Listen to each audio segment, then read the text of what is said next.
बात बहुत पुरानी है। जब बलरामपुर नाम के एक गांव में एक विधवा स्त्री रहती थी। वह काफी बुढ़ी हो चुकी थी और उसका इस दुनिया में कोई भी न था सिवाय उसके जवान बेटे के, जिसका नाम था देवदत्त। परंतु उसकी माँ और गांव के लोग उसे देवा कहकर पुकारा करते थे। वह कोई काम धंधा न करता था, बल्कि दिन भर इधर उधर घूमता रहता। उसकी माँ, जिसका नाम मंजरी था, वह लोगों के घर में जाकर काम करती थी, बर्तन मांजा करती थी या फिर लोगों के खेतों में काम करती। उसका जो भी कमाई होती उससे वह अपने बेटे को खिलाती और बाद में खुद खाती थी। अपने बेटे को हमेशा समझाती कि बेटा, तू अब बड़ा हो गया है, कुछ तो काम धंधा कर ले। सारा दिन इस तरह से घूमना फिरना कोई अच्छी बात तो नहीं है। परंतु वह एक कान से सुनता था और दूसरे कान से निकाल देता। मंजरी अपने बेटे से बहुत प्यार करती थी, क्योंकि वह उसके पति की आखिरी निशानी थी। इसीलिए वह अपने बेटे पर कोई सख्ती या जोर जबरदस्ती ना करती थी। एक दिन देवा गांव के नजदीक ही एक जंगल में पेड़ पर चढ़कर इमली तोड़ रहा था।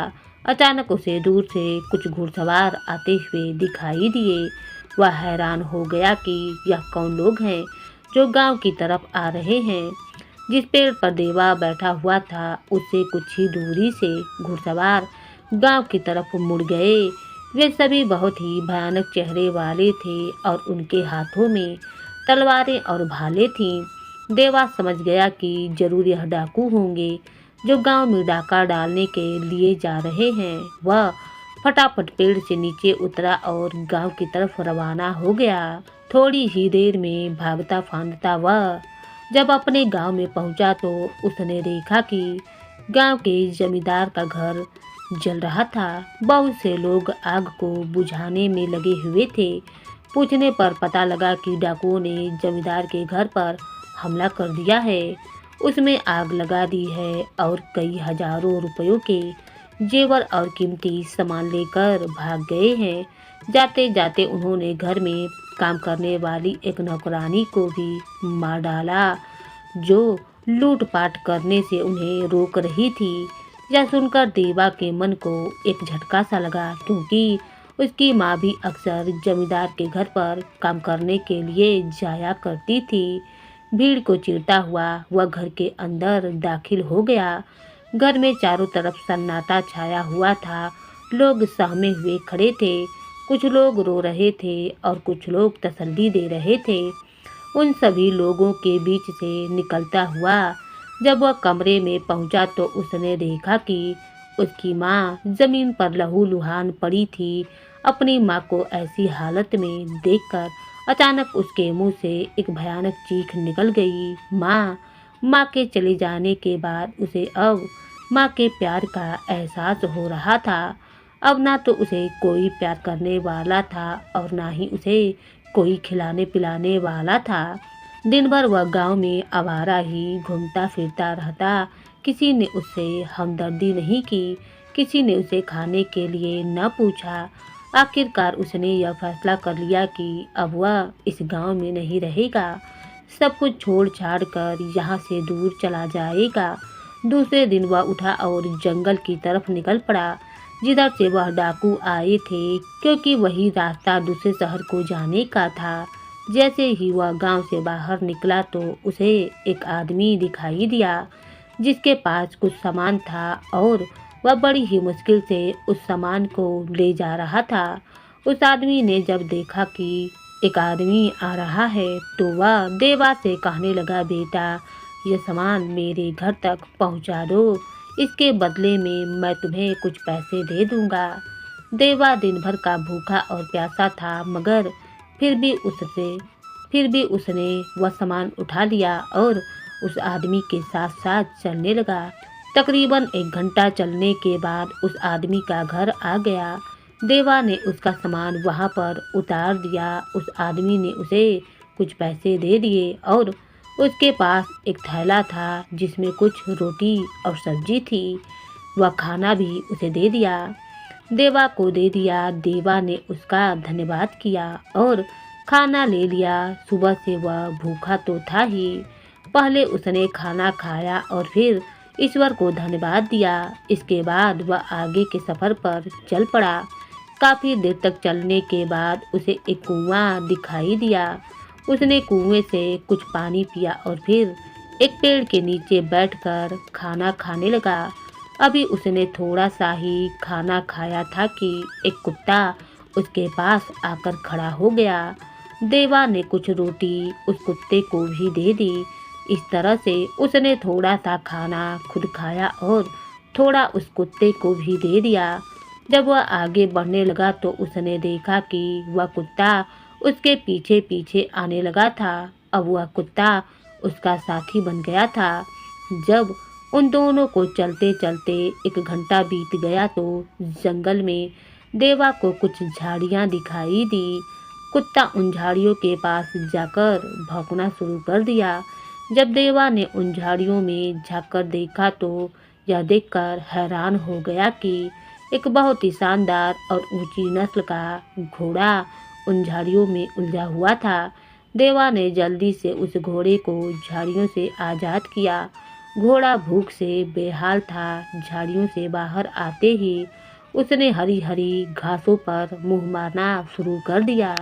देवा को हैरानी थी कि इस घनी झाड़ियों में यह शानदार घोड़ा कहाँ से आ गया है और फिर उसने घोड़े की लगाम अपने हाथों में थाम ली और अपने आगे के सफ़र पर चल दिया। क्योंकि उसे घुड़सवारी नहीं आती थी, वरना वह घोड़े पर बैठकर भी जंगल पार कर सकता था। अभी वे लोग कुछ ही दूर चले थे कि अचानक रास्ते में उसे एक तलवार पड़ी हुई मिल गई। तलवार का दस्ता बहुत ही कीमती हीरों से जड़ा हुआ था। वह तलवार को ध्यान से देखने लगा और सोचने लगा कि इस तलवार का घोड़े से कुछ ना कुछ ताल्लुक तो जरूर है। उसने तलवार को अपने हाथों में ले ली और आगे की तरफ बढ़ने लगा। थोड़ा ही आगे जाने पर उसे एक जगह पर कुछ कपड़े दिखाई दिए। यह कपड़े कोई साधारण कपड़े न थे, बल्कि कोई शाही पोशाक थी जिस पर जगह जगह खून के धब्बे लगे हुए थे। देवा ने उन कपड़ों को समेटकर अपने साथ रख लिया और फिर आगे की तरफ बढ़ने लगा। चलते चलते जब दोपहर हो गई तो एक बार फिर उन्होंने अपना बचा हुआ खाना खाया, जबकि घोड़ा वहीं पर हरी घास चरने लगा था। कुछ रोटियां खाने के बाद जब देवा पानी के पीने के लिए नदी की तरफ जा रहा था कि अचानक झाड़ियों में से एक जोरदार दहाड़ की आवाज़ सुनाई दी। उसने देखा कि एक बहुत ही खतरनाक शेर झाड़ियों से निकलकर उसकी तरफ बढ़ रहा था। यह देखकर उसका पूरा शरीर डर के मारे कांपने लगा। फिर अपने आप को संभाल कर वह उस तरफ भागा जहां उसकी तलवार रखी हुई थी। लेकिन इससे पहले कि वह तलवार तक पहुंचता, शेर उसके सामने आ चुका था। जैसे ही शेर ने देवा पर हमला करना चाहा कि उसका साथी कुत्ता बीच में आ गया। कुत्ते ने अपने दोनों पंजे शेर के मुंह में डाल दिए और वह शेर से भिड़ गया। अब देवा को इतना समय मिल चुका था कि वह भागकर अपनी तलवार उठा सकता था और उसने वही किया और फिर तलवार के एक झटके से उसने शेर का सिर काट डाला। परंतु इस मुठभेड़ में उसका वफादार कुत्ता मारा जा चुका था। देवा को यह देखकर बहुत ही दुख हुआ और वह सोचने लगा कि जिस कुत्ते को उसने सिर्फ 2 वक्त की रोटी खिलाई थी, वह उसके लिए इतना वफादार हो गया कि उसकी जान बचाने के लिए अपनी जान दे दिया। देवा अपने घोड़े को लेकर आगे के सफ़र पर निकल पड़ा। तकरीबन 1 घंटा चलने के बाद अचानक ऊपर से कोई चीज़ उसके सामने आकर गिर पड़ी। पहले तो वह डर कर पीछे हट गया, फिर जब उसने ध्यान से देखा तो वह गिरी हुई चीज़ एक बड़ा सा बाज था। वह इतना बड़ा बाज था जैसे कोई बकरी का बच्चा हो। उसकी एक टांग से खून बह रहा था, जिसकी वजह से वह बेहोश हो चुका था। देवा ने बाज को उठाया और उसके जख्म पर एक पट्टी बांधी, फिर उसे अपने साथ लेकर चलने लगा। चलते चलते अब शाम हो चुकी थी, अंधेरा छाने लगा था। देवा जल्दी से जल्दी किसी ऐसी जगह पर पहुंच जाना चाहता था जहां उसे रात बिताने के लिए एक छत मिल सके। इन्हीं विचारों में डूबा हुआ वह आगे की तरफ बढ़ रहा था कि तभी उसे एक जगह पर एक आदमी बैठा हुआ दिखाई दिया जिसके पास एक बंदर था। उसे देखकर देवा वहीं पर रुक गया। वह एक बुढ़ा और कमजोर आदमी था। उसके हाथ में बंदर की रस्सी थी। देवा समझ गया कि जरूर यह बंदर का खेल दिखाने वाला कोई मदारी है। देवा ने उसे अकेले बैठे हुए देखा तो उसके नज़दीक आ गया और पूछने लगा, क्यों बाबा यहाँ अंधेरे में अकेले बैठे क्यों हो? मदारी ने नज़र उठाकर देवा की तरफ देखा और धीरे से बोला, बेटा अचानक मेरे सीने में तेज दर्द होने लगा है, इसीलिए मैं यहाँ पर आकर बैठ गया हूँ। देवा ने पूछा, बाबा तुम्हारा घर कहाँ पर है? चलिए मैं आपको आपके घर पहुँचा देता हूँ। बुढ़े ने कहा, नहीं बेटा तुम तकलीफ मत करो, मैं खुद ही चला जाऊँगा। देवा बोला, बाबा आप चिंता मत कीजिए, मैं आपको आपके घर तक छोड़ दूँगा। यही कहते हुए उसने बुढ़े बाबा को सहारा देकर खड़ा किया और फिर वह दोनों धीरे धीरे उस बुढ़े के घर की तरफ बढ़ने लगे। थोड़ी देर चलने के बाद एक झोपड़ी दिखाई दी। घोड़ा और बांझ अभी भी देवा के साथ थे और वह बंदर उस बुढ़े के इशारे से पीछे पीछे चलता आ रहा था। देवा उस बुढ़े को अंदर ले गया और उसे एक चारपाही पर लिटा दिया। आपको यह दर्द पहले भी कभी हुआ है? हाँ बेटा, 2-3 बार पहले भी यह दर्द हो चुका है। देवा ने पूछा, बाबा क्या आपने कोई इसकी दवा ली? बुढ़ा बोला, हाँ बेटा, यहाँ पर एक हकीम साहब हैं जिन्होंने मुझे कुछ गोलियाँ दी थी। उन्हें खाकर मुझे काफ़ी आराम मिला था, परंतु अब वह गोलियाँ ख़त्म हो चुकी हैं। बाबा आप मुझे उसका नाम और पता बतला दीजिए, मैं अभी जाकर उनसे दवा लेकर आता हूँ। बूढ़े मदारी ने हकीम का नाम और पता बतलाया। देवा ने बाँझ को एक तरफ रखा, घोड़े को घर के बाहर बांध दिया और फिर बुढ़े के बताए हुए पते पर हकीम साहब के पास जा पहुँचा।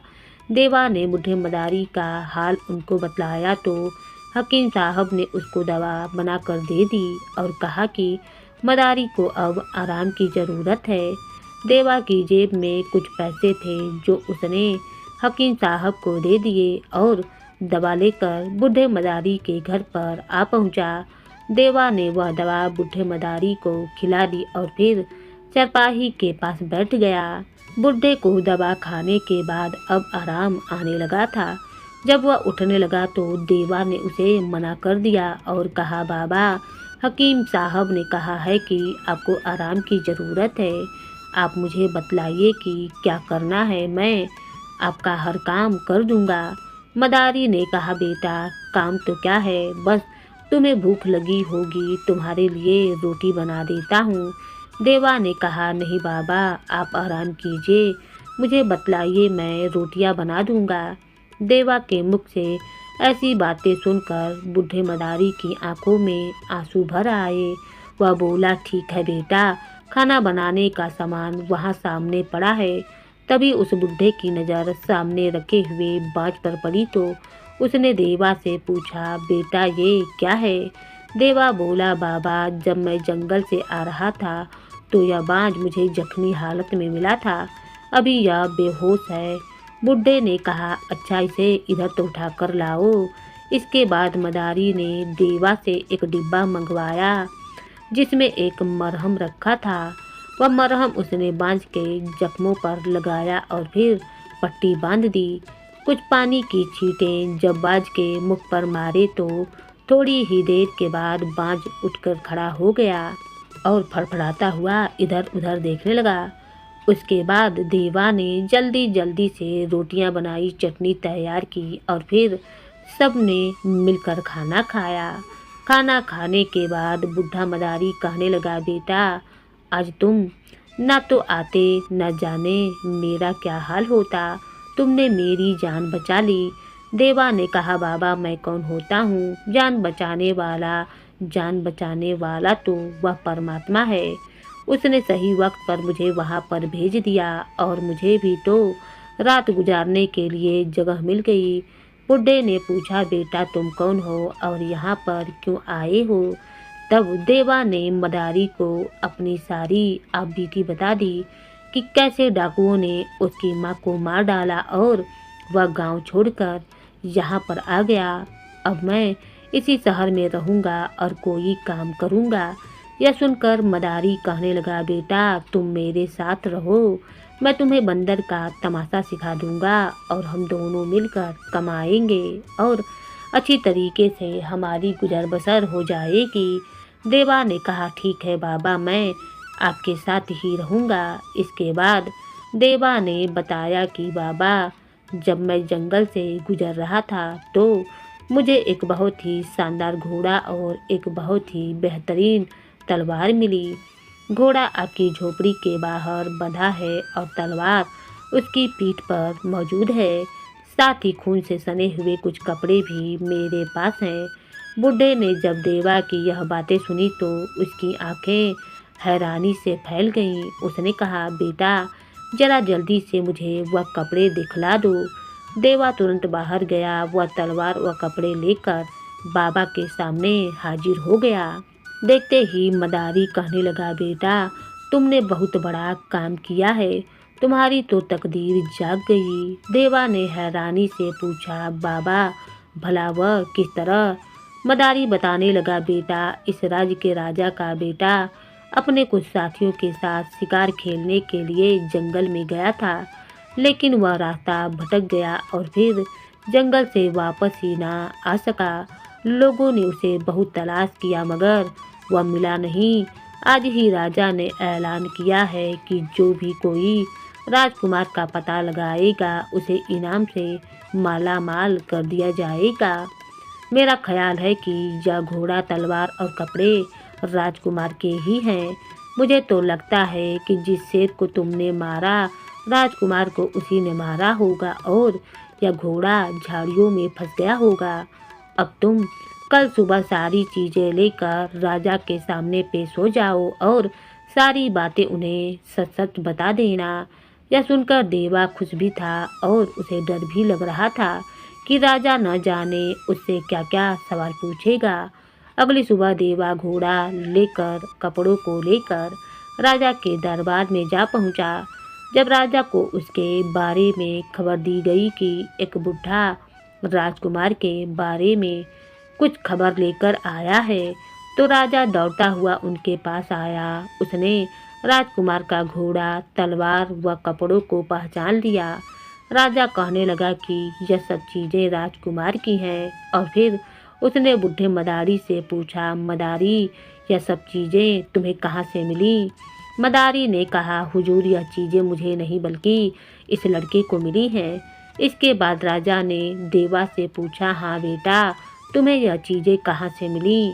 तब देवा ने उसे जंगल में बीती हुई सभी घटनाओं के बारे में बता दिया कि कैसे उसे झाड़ियों में घोड़ा मिला, तलवार मिली और फिर उसने तलवार से एक शेर का सिर भी काट दिया। फिर रात ढलते ढलते वह इस बुढ़े मदारी के घर में आ पहुंचा। इसके बाद राजा ने उसी वक्त अपने सेनापति को तैयार किया और सैनिकों की एक टुकड़ी लेकर जंगल में उस जगह पर जा पहुंचा जहां पर देवा को तलवार और घोड़ा मिला था। देवा भी उसी समय उनके साथ मौजूद था। थोड़ी ही दूर उन्हें शेर की सर कटी हुई लाश मिली जो अब तक वहीं पर पड़ी हुई थी। मरा हुआ कुत्ता भी वहीं पर पड़ा था। अब राजा को पक्का यकीन हो गया कि यह नौजवान बिल्कुल सच बोल रहा है। इसके बाद सभी सैनिक राजकुमार की तलाश करने लगे। कुछ ही देर के बाद अचानक एक सिपाही की आवाज़ सुनाई दी जो सबको अपनी तरफ बुला रही थी। जब सभी लोग वहां पर पहुंचे तो देखा कि राजकुमार की लाश वहां पर पड़ी हुई थी। ऐसा मालूम पड़ता था कि किसी जंगली जानवर ने उसे जगह जगह से नोच कर खाया है। राजा अपने बेटे की लाश देखकर बेतहाशा रोने लगा। सिपाहियों ने लाश को कपड़े में लपेटा और महल की तरफ निकल पड़े। महल में जब राजकुमार की लाश पहुंची तो पूरे नगर में राजकुमार के मौत की खबर जंगल की आग की तरह फैल गई। पूरा शहर दुख के सागर में डूब गया। महल में जब रानी ने अपने जवान बेटे की लाश देखी तो उसे ऐसा सदमा लगा कि रोते रोते वह बेहोश हो गई और फिर होश में नहीं आई। इधर सारे शहर की जनता राजमहल के बाहर इकट्ठी हो चुकी थी। सभी लोग रो रहे थे। सभी लोगों की जुबान पर बस इसी घटना का जिक्र था। नगर के सारे बाजार बंद कर दिए गए। सारा कारोबार रोक दिया गया। राजा और रानी की हालत देखकर सभी लोग परेशान थे। बेहोश रानी की देखभाल के लिए कई हकीमों को लगा दिया गया।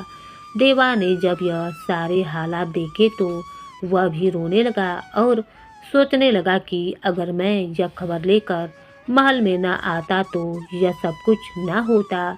इसके बाद शाम ढलते ढलते बुढ़े ने पूछा कि देवा क्या बात हुई, तो उसने बुढ़े मदारी को सारी बातें बता दी कि जंगल में राजकुमार की लाश मिली जिसे देखकर पूरे महल में मातम छा गया है। अगर मुझे मालूम होता कि ऐसी हालत हो जाएगी तो मैं कभी भी यह खबर लेकर महल में न जाता। बुड्ढे ने उसे तसल्ली देते हुए कहा, नहीं बेटे, इसमें तुम्हारा क्या कसूर, होनी तो पहले से ही हो चुकी थी, तुमने तो सिर्फ उसकी खबर पहुंचाई है। इसके बाद सबने खाना खाया। बाज के जख्म अब काफी हद तक भर चुके थे। राजा ने राजकुमार की खबर लाने वाले के लिए जो इनाम की घोषणा की थी वह अभी तक देवा को नहीं मिली थी। देवा को भी इनाम का कोई लालच न था। सुबह उठकर दोनों ने खेल तमाशे की तैयारी शुरू कर दी। बाज और बंदर को लेकर वह शहर के बाजारों में घूमने लगे। इधर उधर उन्होंने कुछ तमाशे दिखाए और पैसे इकट्ठे करके शाम को वह लोग अपने घर पर आ पहुँचे। अब उन दोनों का यह रोज का काम था। सुबह निकलते, अलग अलग जगहों पर खेल तमाशे दिखाते, जो भी कुछ कमाते शाम को अपने लिए उससे खाना खरीद लेते। बाज को भी अब बूढ़े मदारी ने कुछ कर्तव्य सिखा दिए थे, जैसे वह किसी भी चीज को अपने पंजों में दबाकर हवा में ऊंचाई तक उठाता और फिर वापस जमीन पर आ जाता। इसकी वजह से सारे शहर में उनका खेल तमाशा अब मशहूर हो चुका था, क्योंकि बाज की वजह से अब ज़्यादा लोग तमाशा देखने के लिए आने लगे थे। अब उनकी कमाई भी ज़्यादा होने लगी थी। बाबा ने देवा को भी रस्सी पर फिसलना यह सब कर्तव्य सिखा दिए थे। बाबा ने कई बार कहा, चलो बेटा, महल में चलकर देखते हैं कि रानी को होश आया या नहीं, परंतु देवा महल में जाने से साफ मना कर देता था। वैसे भी उसे इनाम का लालच नहीं था, लेकिन क्योंकि राजा ने घोषणा की थी इसीलिए उसे इनाम तो दिया ही जाना चाहिए था। परंतु महल में हर तरफ अफरा तफरी मची हुई थी। ऐसी हालत में भला राजा को क्या याद रहता कि इनाम किसे देना है। इस तरह से बाबा के साथ रहते रहते और खेल तमाशे दिखाते दिखाते तकरीबन 2 महीने बीत गए। अब बंदर और बाज का तमाशा ज़्यादातर देवा ही दिखाता था और वह बूढ़े मदारी को एक तरफ बैठा देता। एक दिन की बात है, जब वे खेल तमाशे दिखाकर वापस लौट रहे थे तो बाबा के सीने में जोर का दर्द हो उठा। देवा ने जब यह हालत देखी तो घबरा गया और कहने लगा, बाबा आप चिंता मत कीजिए, मैं अभी हकीम साहब से दवा लेकर आता हूँ। लेकिन बाबा ने उसे रोकते हुए कहा, बेटा अब मेरा आखिरी वक्त आ पहुँचा है, इस हालत में तुम मुझे छोड़कर कहीं मत जाओ। नहीं बाबा, मैं बस गया और आया, मैं आपको यूं ही मरने नहीं दूंगा।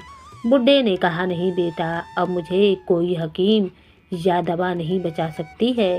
यह झोपड़ा अब तुम्हारा है।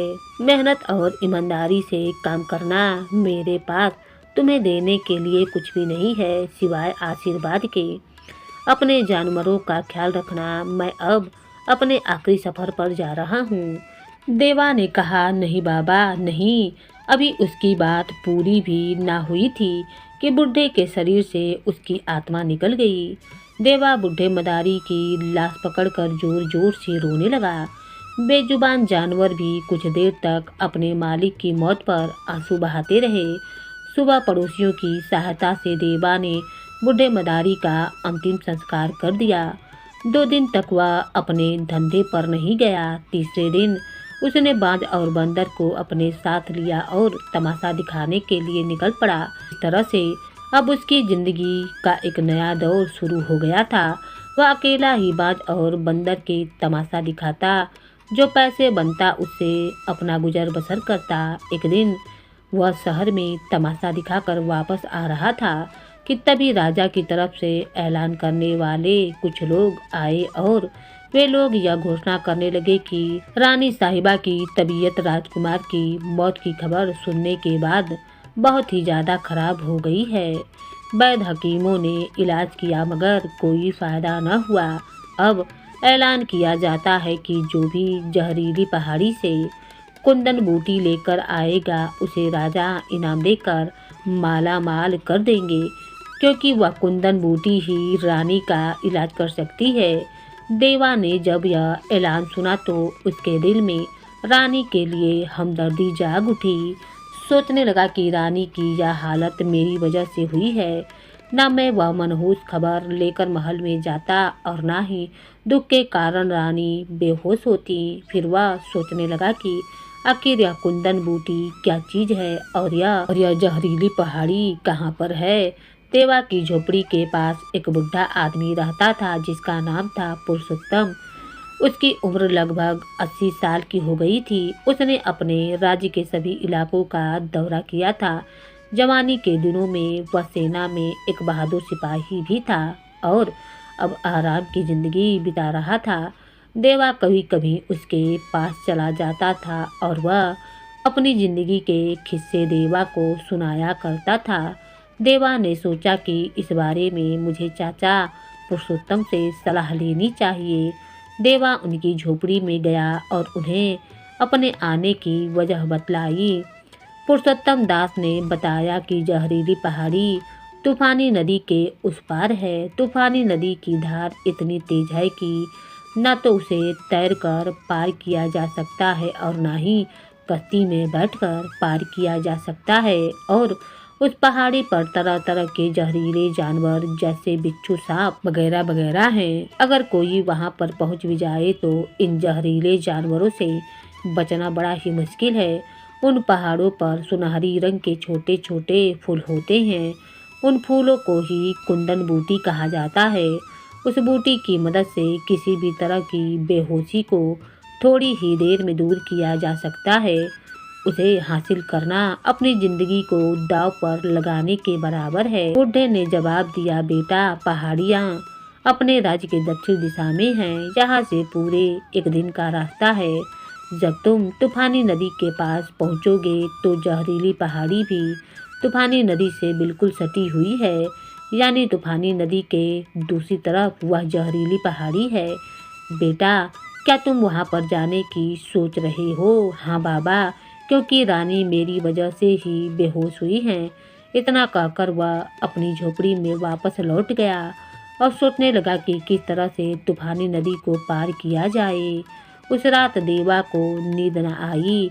वह सारी रात जागकर जहरीली पहाड़ी तक पहुंचने की तरकीबें सोचता रहा और फिर अगली सुबह जल्दी उठकर वह सबसे पहले एक लोहार के पास पहुंचा। उसने सोचा कि अगर एक लोहे का तार तैयार किया जाए और उसे पहाड़ी से नदी के ऊपर तक बांध दिया जाए तो तार के सहारे वह पहाड़ी तक जा सकता है और फिर वापस भी आ सकता है, क्योंकि बुढ़े बाबा ने उसे तार पर चलने और फिसलने का कर्तव्य अच्छी तरीके से सिखा दिया था।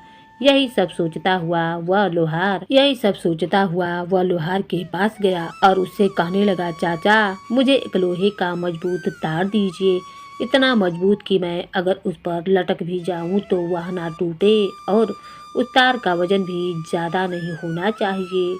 लोहार ने कहा, हाँ, ऐसा तार तैयार किया जा सकता है, यह कोई मुश्किल काम नहीं है। देवा बोला, मुझे कम से कम 200 गज लंबा तार चाहिए। लोहार बोला, ठीक है, मैं तुम्हें ऐसा तार तैयार करके दे सकता हूँ, लेकिन उसके लिए ज़्यादा पैसे लगेंगे। चाचा जी, अगर कल ही मुझे यह तार मिल जाए तो बहुत ही अच्छा होगा और पैसों की आप चिंता मत कीजिए। लोहार ने कहा, ठीक है, मैं तार तैयार कर दूंगा, लेकिन बदले में तुम्हें 10 चांदी के सिक्के देने होंगे। देवा बोला, ठीक है, मैं कल शाम को आकर आपको लोहे का तार ले जाऊंगा और साथ ही मुझे लोहे की एक सलाख भी चाहिए। फिलहाल मेरे पास ये कुछ रुपए हैं, आप ले लीजिए। इसके बाद देवा सीधा राजमहल में जा पहुंचा। पहरेदार के हाथों खबर भिजवाई कि वह जहरीली पहाड़ी से कुंदन बूटी लेने जा रहा है। यह सुनते ही राजा ने उसे अपने पास बुला लिया। राजा ने देवा को देखते ही पहचान लिया और कहा, बेटा, तुमने मुझे मेरे बेटे की खबर लाकर दी थी और मैंने तुम्हें उसके बदले में इनाम भी नहीं दिया। बेटे की मौत और रानी की बीमारी की वजह से मुझे याद ही नहीं रहा, मुझे माफ़ कर दो।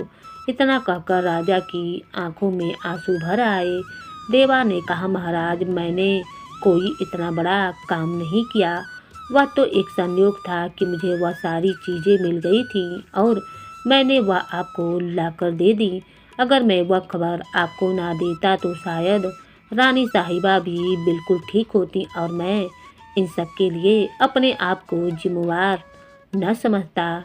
इसीलिए मैं कुंदन बूटी लाकर रानी साहिबा को ठीक करना चाहता हूँ। राजा यह सुनकर हैरान हुआ और कहने लगा, बेटा, जहरीली पहाड़ी पर जाना मौत के मुंह में जाने के बराबर है, इसीलिए तुम यह ख्याल अपने दिल से निकाल दो। परंतु देवा नहीं माना और कहने लगा, हुजूर, मैंने वहाँ से कुंदन बूटी लाने की पूरी योजना तैयार कर ली है। राजा बोला, ठीक है, तो बताओ मैं तुम्हारी क्या मदद कर सकता हूँ। देवा ने कहा, मुझे कुछ नहीं चाहिए, सिर्फ 10 चांदी के सिक्के चाहिए। राजा ने देवा से पूछा, इतनी कम रकम लेकर तुम इतना मुश्किल भरा काम कैसे करोगे? चलो ठीक है, मैं तुम्हें 10 चांदी के सिक्कों की जगह पर 50 चांदी के सिक्के देता हूँ। अगर तुम 4 दिन के अंदर अंदर कुंदन बूटी लेकर मेरे पास नहीं आए तो मैं यह समझूंगा कि तुम मर चुके हो। और फिर देवा को 50 चांदी के सिक्के दे दिए गए। सिक्के लेकर वहां से सीधा लोहार के पास पहुंचा। अपनी मर्जी के मुताबिक उसने एक मजबूत और वजन में हल्का लोहे का तार बनवाया, साथ ही एक लोहे की सलाख भी उससे ले ली। यह सारा सामान और कुछ खाने पीने का सामान लेकर वह अपने घर में आ पहुंचा। इस तरह से पूरी रात इसने सारा इंतजाम किया। अगले दिन सुबह उठकर वह सीधा अपने पड़ोसी बूढ़े पुरुषोत्तम दास के पास गया और उनसे कहने लगा, चाचा, मैं जहरीली पहाड़ी की तरफ जा रहा हूँ, आप मेरी झोपड़ी का ख्याल रखिएगा। अगर मैं 4 दिन के अंदर अंदर वापस ना आ सका तो समझ लीजिएगा कि मैं मर चुका हूँ। बूढ़े पुरुषोत्तम ने कहा, बेटा, तुम चिंता मत करो, मुझे विश्वास है कि तुम यह काम जरूर करके लौटोगे। मैं ईश्वर से तुम्हारे लिए प्रार्थना करूँगा। इस तरह उस बुढ़े का आशीर्वाद लेकर देवा ने बंदर और बाज को अपने साथ लिया और सफ़र पर रवाना हो गया। पूरे दिन का सफ़र करने के बाद वह उस नदी तक जा पहुंचा जिसे तूफानी नदी कहते थे, जिसकी तेज धाराओं के बीच में कोई भी उतरने का साहस नहीं कर सकता था। नदी के दूसरे किनारे पर एक बड़ा सा पहाड़ था जिस पर कुंदन बूटी लगी हुई थी। देवा ने उस लोहे के तार का एक छोर लोहे की सलाख पर मजबूती से बांध दिया और बाज को इशारे से वह सलाख उठाकर पहाड़ी की चोटी तक ले जाने को कहा। बाज अपने मालिक का इशारा समझ गया और उसने सलाख को अपने पंजों में दबाया और उसे लेकर पहाड़ की तरफ उड़ चला। जहां पहुंचकर उसने सलाख छोड़ दी और वह सलाख चट्टानों के बीच में जा गिरी। यह सलाख जिस तार से बंधी हुई थी उसका दूसरा छोर अभी भी नदी के दूसरी तरफ देवा के हाथों में था। सलाख के चट्टानों में गिरने के बाद दूसरी तरफ से देवा ने तार को खींचना शुरू किया। खींचते खींचते सलाख जब 2 चट्टानों के बीच में फंस गई तो देवा ने कई बार उसे झटका देकर खींचा।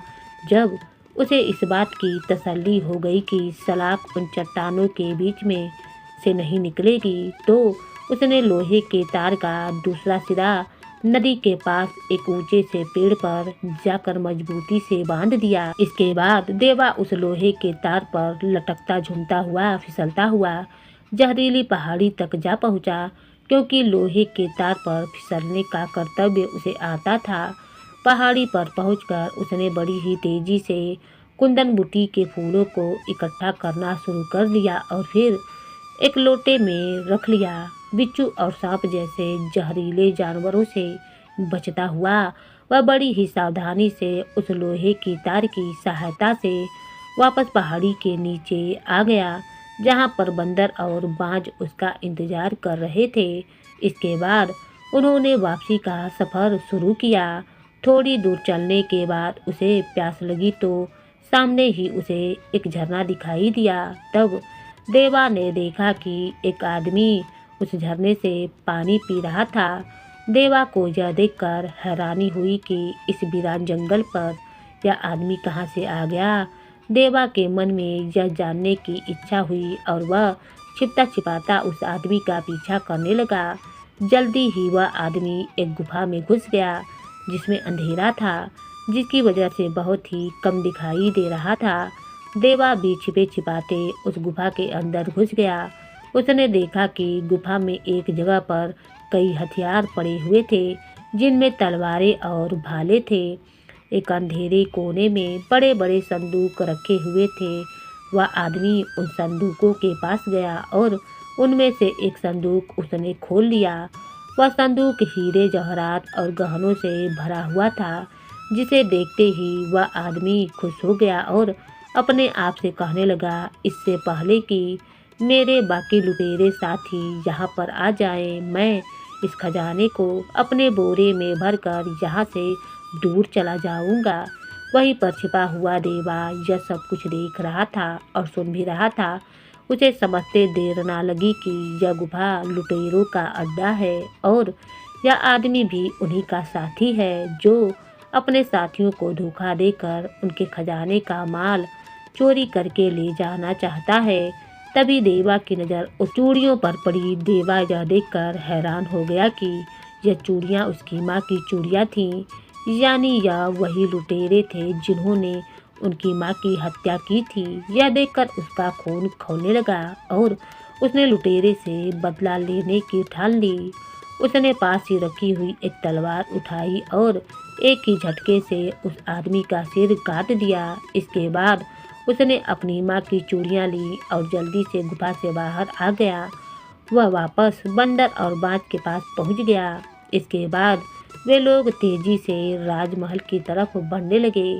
देवा चाहता था कि वह जल्दी से जल्दी महल में पहुँच जाए, ताकि राजा को कुंदन बूटी दे सके और साथ ही साथ उन डाकुओं के अड्डे के बारे में बताए और राजा के सैनिक इन डाकुओं को पकड़कर सजा दें। जल्दी ही देवा महल में पहुंच गया और सीधा राजा के पास गया। उसने कुंदन बूटी राजा को दी और साथ ही राजा को डाकुओं के बारे में बताया। राजा ने सबसे पहले वह बूटी लेकर वैद्य को दे दी, जिससे रानी का इलाज किया गया और उसकी बेहोशी दूर हो गई। इसके बाद राजा ने अपने सेनापति को बुलाया और आदेश दिया कि वह सैनिकों को साथ लेकर जाए और देवा की बताई हुई जगह पर पहुंचकर उन डाकुओं को जिंदा या मुर्दा उनके सामने पेश किया जाए।